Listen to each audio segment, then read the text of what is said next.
Euh, Bonjour à tous, bonjour. Je reviens vers vous aujourd'hui pour vous présenter un auteur, un penseur de sexe féminin et qui est sénégalaise. Elle est, pour ainsi dire, pas très connue de la société civile, mais elle est bien connue et reconnue dans l'institution universitaire et dans certaines administrations, puisqu'elle a exercé, il me semble, dans un ministère. Celle dont je vais vous parler s'appelle le professeur Ramatoulaye Diagne Bang. Une dame, une compatriote que j'ai rencontrée 2 fois. La dernière fois, c'était le 7 avril 2023 au journal Le Monde, lors du grand événement organisé par notre ami et compatriote Gorgui Diagne-Bang, Gorgui Ndoye de Genève, et qui est l'instigateur et l'initiateur du gingembre littéraire. Madame Diagne-Bang a fait une communication qui a beaucoup intéressé le nombre public venu assister à cet événement. Je vais vous dire que les jeunes qui étaient avec nous ont appris, ont découvert et sont partis remplis de sagesse, avec un ton calme, mais avec une pensée profonde pour penser notre monde et notre rapport au monde. Le professeur Ramatoulaye Diagne-Bang, en l'analysant, on se demande pourquoi le nouveau Sénégalais ne gagne-t-il pas à parler ainsi, calmement, de façon argumentée, et dire ses vérités. Nous pouvons le faire, nous traversons une crise. Une crise, et toute crise est la conséquence tout simplement d'une situation de phénomènes sociaux comme le Durkheim. Et il est question effectivement de réfléchir pour penser les plaies, pour penser les choses. La première fois que je l'ai rencontré, c'était le 24 juin 2022 à l'Institut français de Saint-Louis, où nous étions allés, comment dire encore, co-animer la nuit de la philosophie, dont le thème était philosopher pour mieux être. Ça fait 10 ans que je collabore à cet événement et je le faisais moi via les Skype, Zoom, etc., puisque j'ai resté à Paris et mes pairs philosophes ou autres étaient sur place. Et cette année, en 2022, on m'a permis effectivement de venir en présentiel, ce que j'ai beaucoup apprécié. Et c'était l'occasion pour moi de rencontrer le professeur Ramatoulaye Diagne-Bang pour la première fois. Et je vais vous dire que le contact a été véritablement simple, naturel, avec M. Bang, quelqu'un que j'estime beaucoup, avec du tact, ce qu'on appelle un gentleman, ce que les Anglais appellent un gentleman. Voilà. Et pourquoi je veux parler du professeur? Parce que tout simplement, il est méconnu du grand public et c'est quelqu'un qui mérite d'être connu. Et comme je le fais souvent dans mes vidéos et dans tout le travail que je fais, j'essaye de promouvoir, de donner à voir. Parce que l'ignorance est mère de tous les vices. Et il faut aller chercher le savoir partout où il est. Pour ma part, le savoir n'a pas de sexe. Et donc, il y a des intellectuels qu'il faut connaître, et c'est pourquoi j'ai décidé, à la suite du professeur Dibulsam, que j'ai beaucoup publié dans ichrono.info et dans tous les réseaux que j'utilise, tous les canaux que j'utilise. J'ai aussi parlé d'un autre compatriote et aujourd'hui j'ai choisi radicalement le professeur Ramatoulaye Diagne-Beng. Alors, qui est le professeur Ramatoulaye Diagne-Beng? Je prendrai ici ce que j'ai trouvé effectivement dans la presse et qui dit mieux que moi ce qui la représente. Le professeur Ramatoulaye Diagne-Beng comment dire encore, est directrice de était directrice de l'école doctorale. Elle est professeure titulaire des universités de classe exceptionnelle. Elle est professeure et rectrice de l'université Iba Der Thiam de Thiès. Les Sénégalais aiment dire la première, mais pour ma part, il n'y a aucun intérêt, puisqu'effectivement, comme je vous l'ai dit, le savoir n'a pas de sexe, ou un poste ne doit pas avoir de sexe, et c'est la compétence et le mérite qui font les hommes.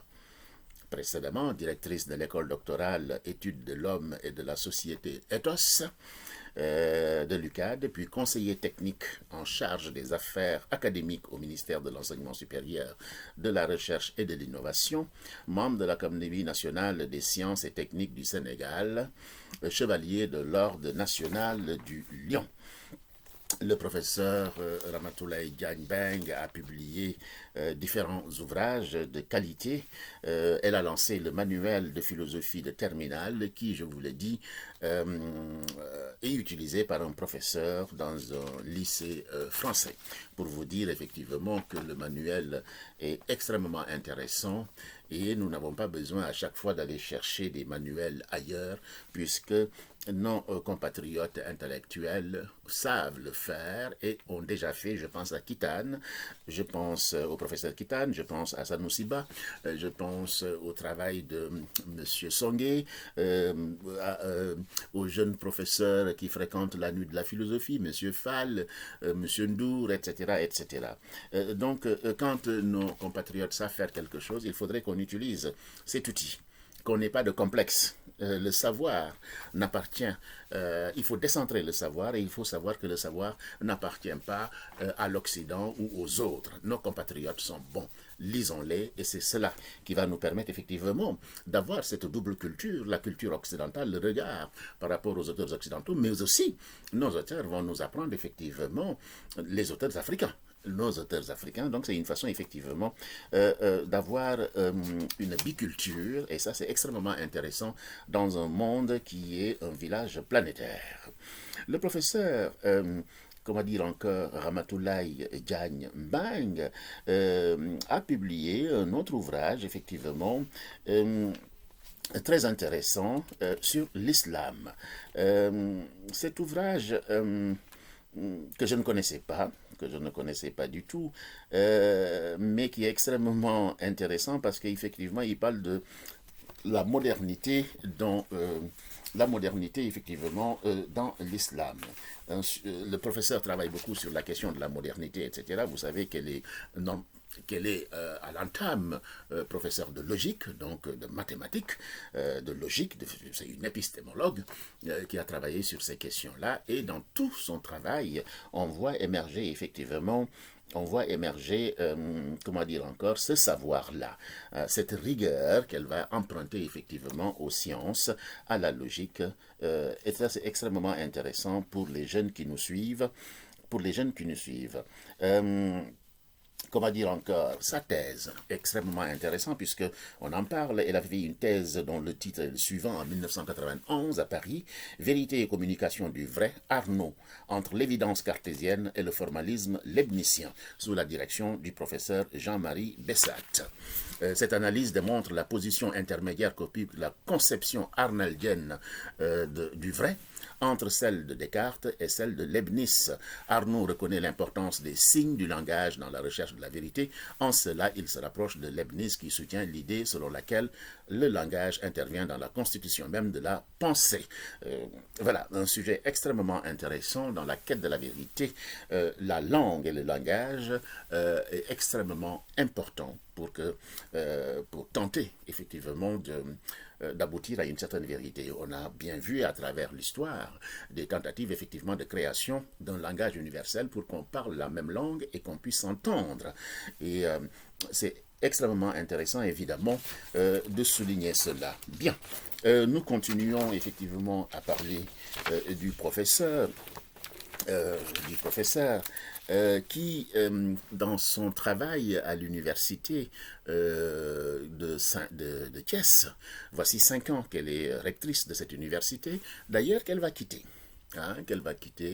Elle ne renouvelle pas son mandat, son contrat. C'est très rare en Afrique, c'est très rare au Sénégal de voir des gens avoir une certaine position et qui ont la possibilité de continuer, mais qui se disent stop, j'arrête là et je passe la main. Le professeur Djibril Samb l'avait fait, effectivement, comme vous le savez d'ailleurs, le professeur Théodore Monod qui avait dirigé l'IFAN l'a dirigé pendant 27 ans, puis Fougerolas, Amar Samb, ainsi de suite. Djibril Samb l'a dirigé pendant 10 ans et au bout de 10 ans, la mission a été accomplie et il a fait un diagnostic précis. Et il a laissé effectivement l'IFAN en ayant dépoussiéré le mammouth.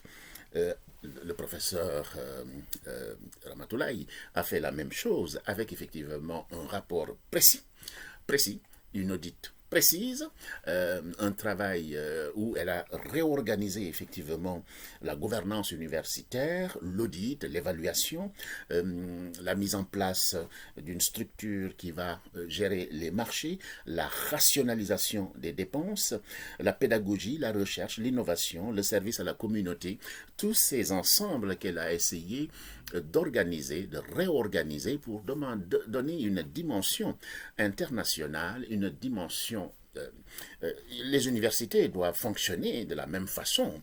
Un étudiant africain, sénégalais ne doit pas avoir honte de son compatriote, d'un étudiant qui a fait ses études ailleurs. Nous avons les compétences, donc mettons-nous en ordre de marche pour effectivement parler le même langage et produire certainement des effets différents, mais ce qui est important, c'est tout simplement de déployer des compétences, une formation de qualité pour que nos étudiants puissent effectivement avancer et venir servir à travers le monde et au Sénégal s'il le souhaite. Chacun est libre d'aller travailler où il le souhaite.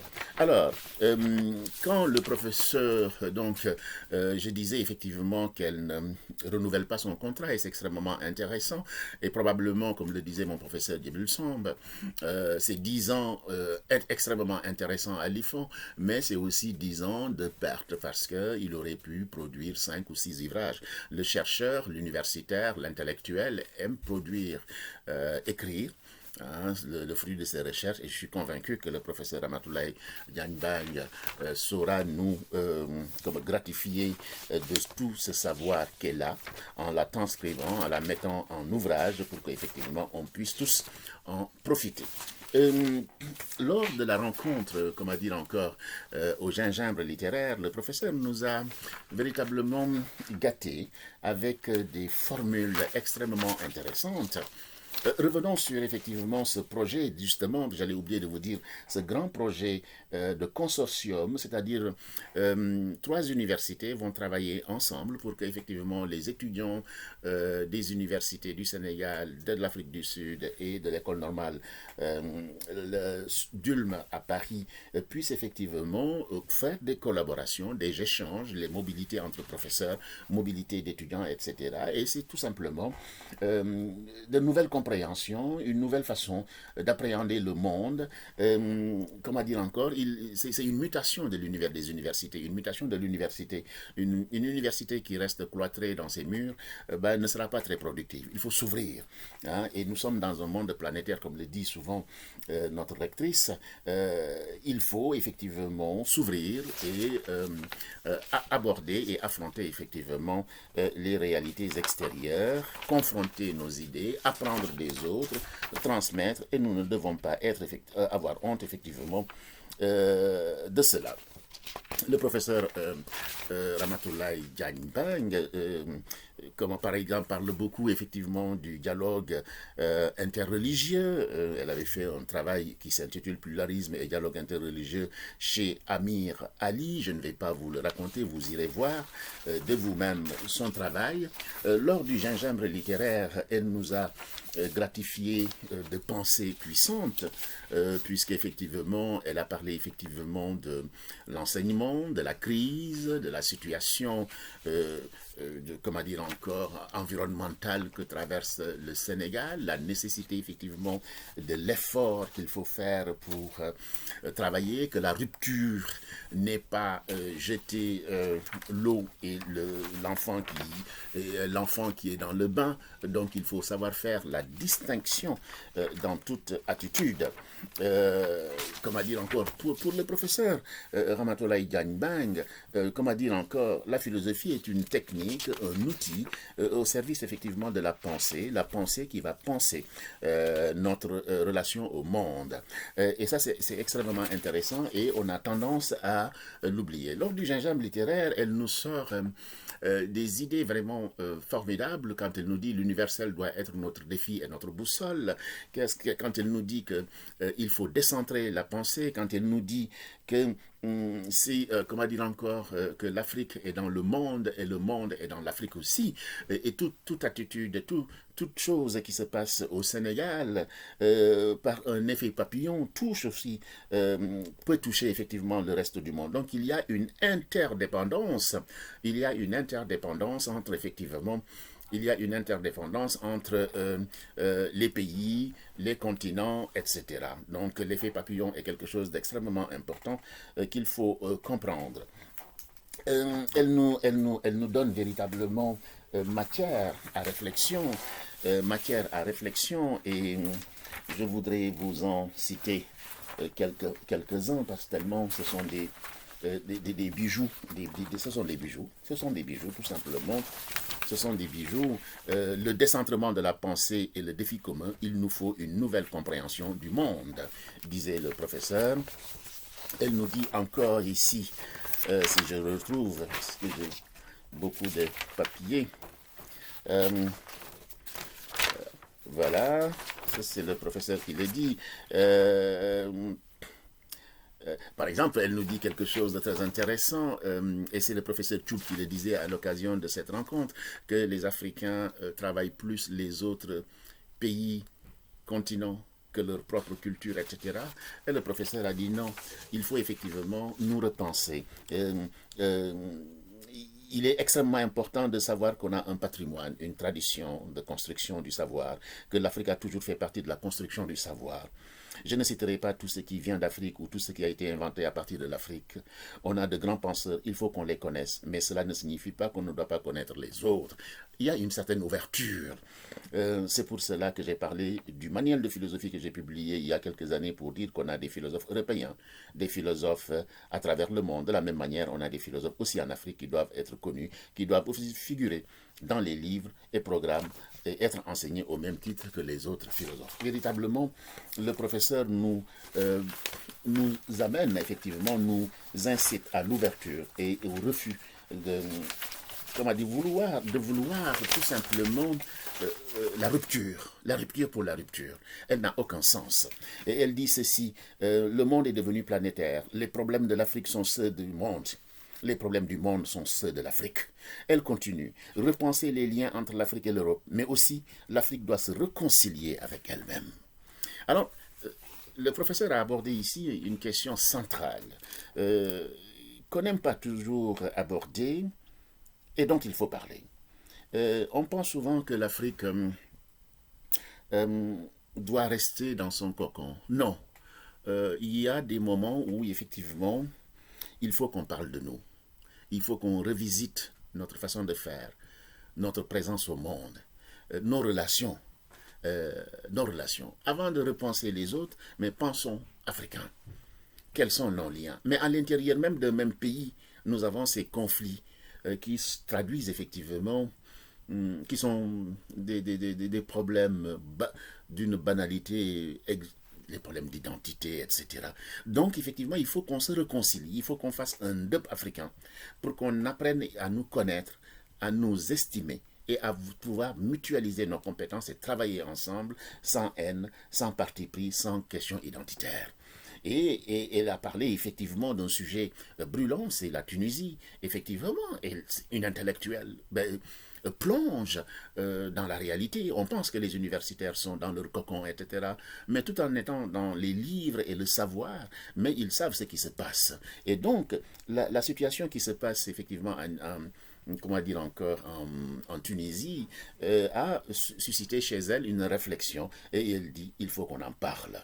Et voici ce qu'on dit. L'Europe et l'Afrique, même si certains le disent, le professeur Tanella Boni le disait il y a quelques jours, entre la France et l'Afrique, le verre est dans le fruit depuis trop longtemps.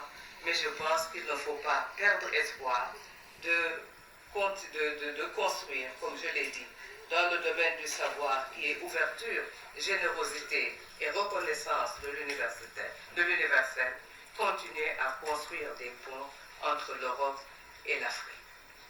Je vais conclure. Donc pour conclure, je vais conclure sur un sujet un peu difficile, mais dont il faut parler. J'aimerais conclure à la lumière des événements récents qui se sont déroulés en Tunisie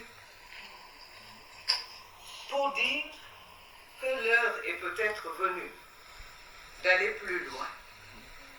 Et non seulement de repenser les liens entre l'Europe et l'Afrique, mais également de repenser les liens entre l'Afrique et elle-même. Il faut que l'Afrique se réconcilie avec elle-même.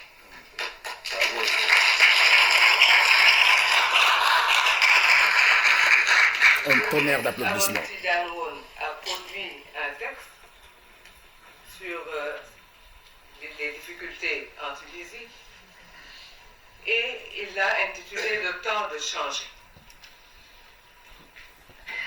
Le ministre montre que le changement de regard, de paradigme, donc ne concerne pas seulement l'Occident, mais également le monde arabe et certains pays africains, dont le regard sur le continent noir et sur l'Afrique noire n'est pas toujours celui qu'il devrait être. Il dit, depuis toujours, c'est le regard d'un maître sur son esclave. Le temps est venu, dit-il, de crever les abcès, de drainer les mensonges qui ont pris droit de cité et de construire un monde nouveau sur des bases de respect mutuel. Le temps est venu de travailler à décoloniser nos esprits, mais aussi et surtout à montrer notre capacité d'indignation, d'engagement et de mobilisation partout à travers le monde. Fin de citation. Il est donc fondamental, si nous voulons continuer à co-construire un monde à visage humain, à co-construire un futur habitable pour tous, il est fondamental de nous retrouver tous ensemble autour de nouvelles façons de penser pour le monde à advenir. Je vous remercie.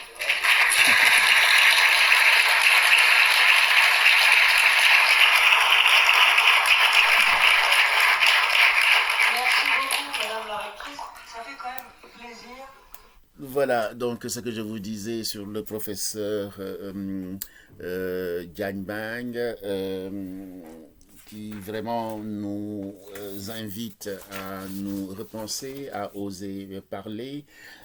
Son ouvrage, Le modernisme en islam, un ouvrage extrêmement intéressant que je suis en train de travailler, puisqu'effectivement, je travaille beaucoup sur le modernisme et sur différents sujets. Et il me semble qu'il est important de crever, de véritablement chercher à comprendre ce qu'elle dit. Puisqu'effectivement aussi, dans ce domaine, il y a beaucoup d'interprétations, il y a beaucoup de pensées figées, alors qu'effectivement, il y a toute une dynamique qui ne bouleverse pas effectivement les fondamentaux. Il y a toujours une évolution, une ouverture d'esprit qui est nécessaire dans toute activité humaine. Mais si nous devons nous, comment dire encore, nous réfugier dans ce passé immobile, il sera difficile d'envisager l'avenir sereinement.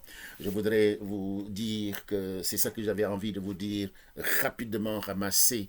Je ne prétends pas épuiser, présenter de façon exhaustive le professeur, mais peut-être que ça vous donne l'envie de la lire, de lire son ouvrage, de la suivre sur la modernité, sur l'islam, sur la modernité en islam, elle se bat aussi pour la promotion des femmes dans les sciences, etc.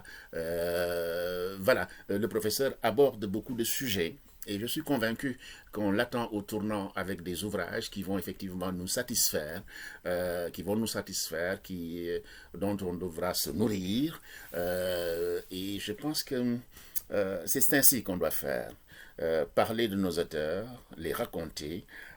Moi, j'utilise aussi ma chaîne YouTube, Pape Sissoko, Pape Bakary Sissoko, justement pour promouvoir les écrivains, les penseurs africains, les grands universitaires, mais aussi les petites gens qui font des choses extraordinaires, et on en a. Quand vous me suivez, ceux qui me suivent savent qu'effectivement, pour moi, le savoir n'est pas cloîtré, il est partout. Et moi, je vais traquer effectivement ces personnes singulières dont on ne parle pas beaucoup, parce que j'aime bien ce qu'on appelle la démocratisation des personnes, pour qu'effectivement, elles soient à la fois à l'université, mais aussi à l'extérieur. Aussi ces petits artisans, ces petits sages africains. En ce moment, je m'amuse beaucoup. Mon Wolof n'est pas pur, mais quand je vois des sages africains qui parlent en Wolof ou en Manding, je m'amuse à les traduire et après je le soumets à des amis qui sont plus forts que moi en Wolof ou en Manding pour que la traduction soit bonne. Et c'est une façon aussi de saluer mon professeur, le professeur Souleymane Bachir Diagne. Comme vous le savez ou vous ne le savez pas, je fais partie de ses premiers étudiants. Donc je connais très bien le professeur de jeunesse qui était Souleymane Bachir Diagne, qui, je le dis à la fin, est le frère de notre professeur Ramatoulaye Diagne Bang, qui a un respect de frère, un respect d'ami, comme elle aime le dire. J'aime bien l'entendre parler de son frère. Je suis très touché parce que moi, j'aime bien la reconnaissance. Et je suis très séduit. Vraiment, je suis très touché quand elle parle de son frère. Je vais vous parler de quelqu'un qui m'est très cher, qui est un frère, qui est un ami, qui est un père, dit-elle. Et quand le professeur, son frère parlait au gingembre, je la filmais en train de regarder de face. Elle buvait. Elle buvait effectivement tout ce que son frère disait, mais je suis certain que nous avons un autre Souleymane Bachir Diagne qui s'appelle Ramatoulaye Diagne Bang, mais avec une autre façon de faire. Voilà, chacun a son talent, hein, et le talent est en route, comme le dit Karl Jaspers, la philosophie est en route. Voilà ce que je voulais vous dire, chers amis. Je voudrais remercier l'Institut français de Saint-Louis qui m'a permis de rencontrer et de connaître le professeur Ramatoulaye Diagne Bang. Je voudrais saluer M. Bang, qui ne ménage aucun effort pour me donner des informations. Mes amis Paul Diédiou, professeur avec qui j'ai fait l'université de Besançon, Lamine Ndiaye, professeur de Lamine Ndiaye, tous ces deux nous avons fait Besançon et eux ont eu le privilège d'enseigner au Sénégal et moi je vaque à d'autres occupations dans l'administration en France, l'enseignement, la formation, les vacations, etc., etc. Donc je ne chôme pas aussi. Même si je ne suis pas enseignant titulaire dans une université, mais cela n'est pas important. Ce qui est important, c'est que j'aime le savoir et j'aime les gens du savoir. Et je continue effectivement dans ma voie en apportant le minimum que je sais faire dans les instituts de qualité, dans les centres de formation, dans le rectorat de Versailles par exemple, où je suis intervenu plus de 10 ans, à l'Institut universitaire de Besançon, à l'UFM, où j'ai introduit l'enseignement des cultures africaines, etc., Tahiti, où j'ai créé le café de philosophie, voilà, à Besançon, où j'avais mon café de philosophie, pour démocratiser la philosophie, démocratiser la pensée. Chers amis, voici ce que je voulais vous dire. On est aujourd'hui la Korité en France. Je voulais vous souhaiter bonne fête à tous les musulmans, à tous les citoyens du monde, et que la paix nous habite, et que le dialogue soit une réalité. Comme pour terminer, je dirais seulement la formule du professeur Djibril Sam, qu'est-ce qu'il est comme difficile de rester humain. Et je continue sa pensée et je dis qu'est-ce qu'il est simple aussi d'être humain. Il suffit tout simplement de se regarder. Et comme l'évidence le disait, vous vous regardez dans un miroir, ou vous regardez le visage de l'autre et vous retrouvez beaucoup de similitudes. Et vous ne pouvez pas vous faire du mal. Parce qu'en faisant du mal à autrui, vous vous faites du mal. Donc, cette velléité de violence, ces insultes, cette violence n'a aucun sens. Chers amis, voici ce que je voulais vous dire sur le professeur Ramatoulaye Diagne-Beng. Abonnez-vous à ma chaîne, partagez, discutez, contribuez. C'est ainsi que nous ferons avancer la pensée et l'amour de notre pays, le Sénégal, qui rayonne à travers le monde. À bientôt. Babakary Cissokho.